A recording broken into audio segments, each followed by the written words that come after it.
Dear beloved souls, I want to start with the secret of the spiritual law of attraction. In a way, it enhances and reinforces the rules of manifest we know.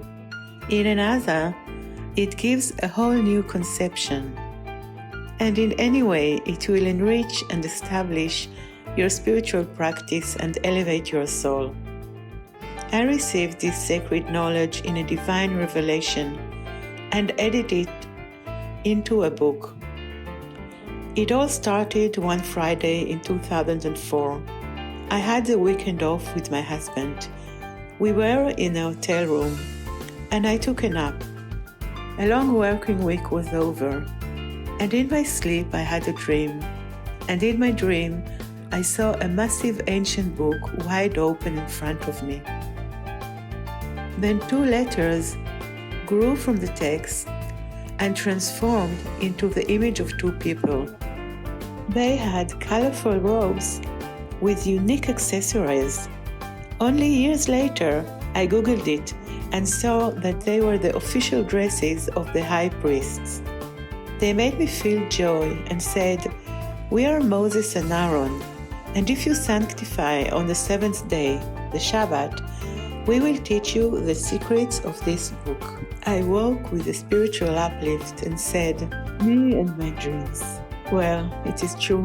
I have had prophetic dreams and spiritual revelations since an early age. I remember in kindergarten, I was walking and my spiritual guide talked to me, telling me there were passages between the words of light and our world. One of them is in Jerusalem, he said. Where do you think the others are? So it took me around 10 years to awaken. Then finally, I reached a spiritual state where I felt my soul suffocating, like a man in the desert without water. I had already forgotten about the dream, yet I decided to listen to that inner voice telling me to stop driving the car on the seventh day. One thing led to another. Finally, after a year of sanctifying the Shabbat, I received sacred information revealing a secret cipher hidden in the Holy Bible, including names and angels' sacred geometry. For 3 years, I sat and wrote and edited sacred knowledge in a book.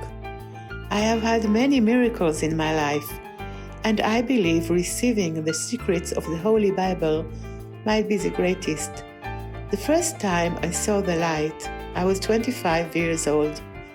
I was going to bed when the room transformed to light. All the material things disappeared. I sat on the bed. It was just me and the light. It appeared from nowhere. It had a center at the east corner and spoke to me without words. The thing is, it was love and compassion. It was love that I had never experienced. The light is love. I still miss him. He disappeared at once. The room turned cold and dark. I looked around and went to the window intuitively to look for him. This is how I learned the basics of the law of spiritual attraction. It derives from love. We might not feel it, we might not see it, yet our souls always desire her Creator, our Creator, God. Live in a spiritual empire made of light. It consists of worlds that are connected. At the center of the higher world rests the sacred city of Shiloh. It has 12 gates, and it is highly shielded and secured. In the center of the divine palace, in the most protected place, rests the higher rose, the flower of life, the source of love and life God has created.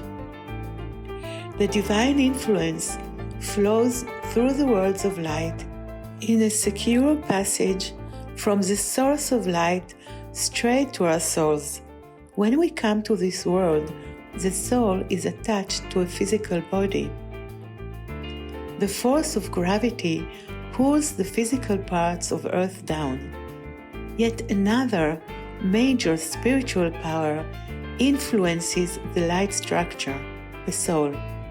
The law of spiritual attraction pulls the soul upwards, back to the light source, to God. This phenomenon creates tension between the physical force of gravity that pulls down to the spiritual law of attraction that draws upwards. The spiritual law of attraction pulls the light structure like a flame upwards. We have three main light organs, which we generalize as the soul. The psyche is the part attached to the physical body and is connected to every cell. The spirit is the part that envelopes the psyche and links to the soul. It is the free light sail.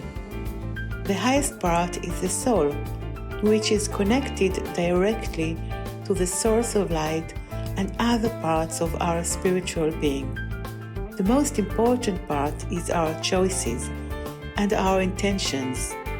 We decide. My spiritual guide once showed me a vision. I was walking in the midst of a void, like an abyss below me and nothingness around me, and whenever I put my foot forward, a white brick appeared below it for me to step on. From Deuteronomy chapter 30.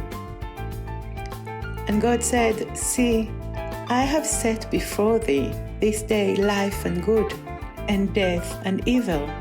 In that I command thee this day to love the Lord thy God, to walk in his ways, and to keep his commandments, and his statutes, and his ordinances.